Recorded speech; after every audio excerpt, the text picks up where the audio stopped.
This well-in bungalow behind me makes $5,000 in monthly income. This bungalow we turned into a triplex, and it has a 3-bedroom, 2-bedroom, and 1-bedroom unit. 2 of those units are also not on rent control, which makes this a very special bungalow. My name's Koukun, and I'm a realtor and mortgage broker here in the Niagara region. And my name's Ryan, and I'm a realtor here in the Niagara region. If you're interested in connecting with us to discuss more about strategies like this, our contact info is in the description below. All right, let's go check it out.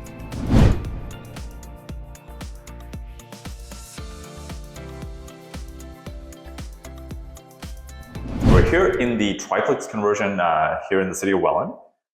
This is the upper unit, pretty much fully done, and looks quite stunning. One of the things that stood out to me when we came the first time was this idea to create another separate entrance. Yeah. So why don't we show the people here? So what did the client end up doing with this separate entrance here? Yeah, so this living room used to extend even further. Obviously, we still have a huge living room as it is, but it was really massive before. So what they were able to do was, instead of digging a walk up through the basement, they're actually able to just basically steal from the living room, have a main floor entry, and then use an interior stairway.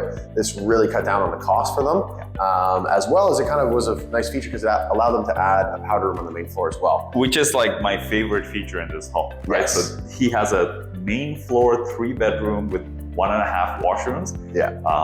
And this is great. You have guests here. You have just 2 people who want to use a washroom. Yeah. There's not a lot of 3-bedroom rentals with that second washroom without it being a condo or a detached house by itself, right? Yeah, exactly. Like to have that second bathroom in a 3-bedroom is big, because most likely like your tenant profile is going to be like a family that's going to be living here, right? And so have 2 bathrooms in a family home is a big bonus, and not very usual for like these kind of conversions where you just have a typical main floor, because they were always just 1 bathroom, 3 bedrooms. That was kind of the layout, right? So yeah, so let's show everyone sort of what was done even here in the kitchen.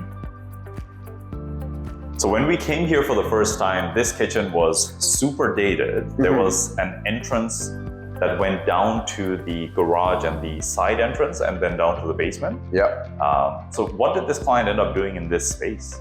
Yeah, so basically they blocked it all off there to make this a fully self-contained unit. They added laundry where that stairwell would have been to go access to the garage. So you've got main floor laundry here all within your unit. And then they basically redid everything in the kitchen. So, adding new cabinets, modern appliances, as well as obviously updating all the light fixtures and stuff. But you can see when you have a look at this, it's a high quality kitchen, especially for a rental unit that's going to be going at this price. So, and they still have a nice, good separate dining area. Yeah. So lots of times, even like when we're helping first time home buyers get homes, to get like a nice separate dining area is often a thing that people are kind of compromising on. If they want a kitchen, you're kind of compromising on one thing or the other. And so it's nice here. You've got a nice large kitchen, lots of counter space, separate dining area. Really allows it for that kind of family type property.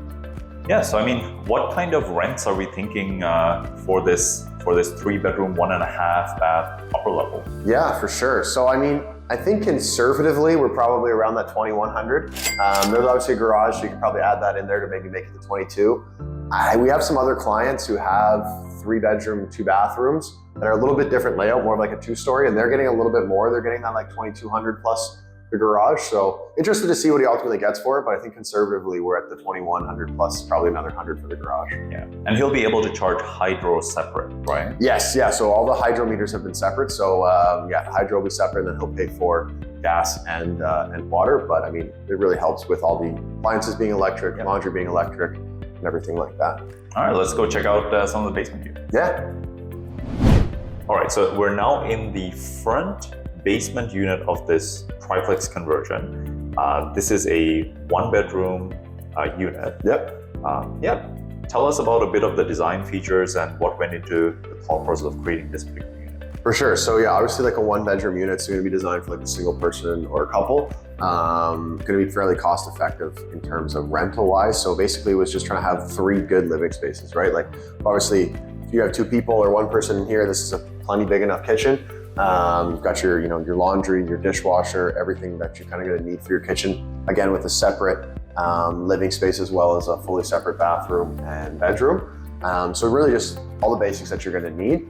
No kind of extra frills on it. But I mean, again, for the price point that you're going to be renting to, this is going to be one of your more affordable or most affordable units that you're going to find, especially with these quality finishes and being in this location. So yeah, I think that's a key point, right? There's not a lot of newly created, nice, renovated, affordable units. Yeah. And even though it's small, having all those features for a person that maybe works a lot, they just need a place to stay, they want it to be comfortable, but they don't want to spend a ton of money on the place that they live. Well, even if you think about it, like this square footage, if you're in like, you know, Toronto, an hour and a half away from us, you're going to be paying almost double in rent of what you're going to be paying for this, right? So obviously for where we are, this, you know, 600 square feet for a one bedroom, it's a little bit smaller than what the older units would have been. Yeah. But that being said, like 600 square feet is still plenty of size, especially for people that are moving down here. This is going to be spacious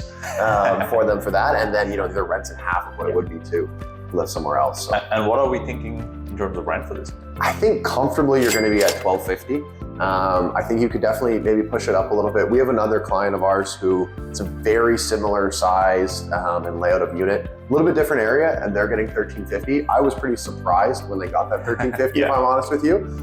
So maybe we're around that $1,300, but comfortably speaking, you're going to be $1,250. And again, to look for other properties that are going to have their own laundry, full bedroom, full bathroom, and everything like that for under that price point, you're just not going to find it, right? So $1,250 plus hydro. Yep. And because it's a newly created unit, this unit doesn't have rent control. No rent controls, yes. So that's good. I mean, obviously, we don't see the market jumping up like crazy, but over time, as it does, a couple of years, right? Yeah, you're going to be able to kind of keep your market rents throughout that prep time. So perfect. All right, let's head over to the last and final unit of this triplex conversion. Yeah. All right, so now we're in the third and final unit. Yeah. This is a 2-bedroom, 1 washroom, 700-800 square feet, roughly. I think probably like 750, yeah. So this is very cool because we don't often get a 2-bedroom unit as part of a triplex conversion. Yeah, like you've got a 3-bedroom, 2-bedroom, 1-bedroom, all in this triplex. This is probably my favorite unit. Yeah. Obviously, like, you know, you have your upstairs. I mean, that's kind of like standard, but the way they were able to make this unit with so much natural light. Yeah. Really, there's no ductwork, so the ceilings are really high, even for tall guys like you and I. And you have a really good use of space for a 2-bedroom. Yeah. I really like how this one turned out. Yeah, and even this layout of the kitchen, living space, like there's still enough space in here. Mm-hmm. It is still a small 2-bedroom unit, so it's not the same as an entire basement. It's not 1,000 square foot or 900 square foot 2-bedroom, but again, like, I don't think we're gonna have, like, you know, sometimes when we see those bigger ones, sometimes they'll try and make it a family where it's like mom, dad, maybe a couple kids in the bedroom kind of thing. This is obviously gonna be priced a little bit less, but it's gonna be more probably that true 2-bedroom, whether you have mom, dad, 1 kid, or 2, maybe you and I are roommates kind of thing. I think it's a great scenario for that for somebody. And again, it's by compressing the size, we're able to keep the rental numbers a little bit less, so it's more affordable, but the numbers still make sense for the investor. Exactly. So what are we thinking in terms of rent-wise for this? Yeah, I mean, honestly, like, you know, we're seeing 2 bedrooms that got that extra kind of 200 square feet go for anywhere from about $1,650 to $1,700. I think if we discount that to about $1,550, you're gonna really stand out here. For a 2-bedroom that's finished like this, in this location, has this much natural light and height in the basement, I think you're gonna be one of the few that are gonna be under $1,600. So you should get that all day. Yeah, and it's nice to have 2 bedrooms, so you can have someone who's willing to pay a little bit more, but wants an office space, a kid's room. Exactly, whether, you know, you got a lot of different types of tenants that can move in here, right? Whether it's a single parent, whether it's just a couple, or even like a very small family kind of just starting out, you have a lot of different reach that you can kind of get there. Yeah.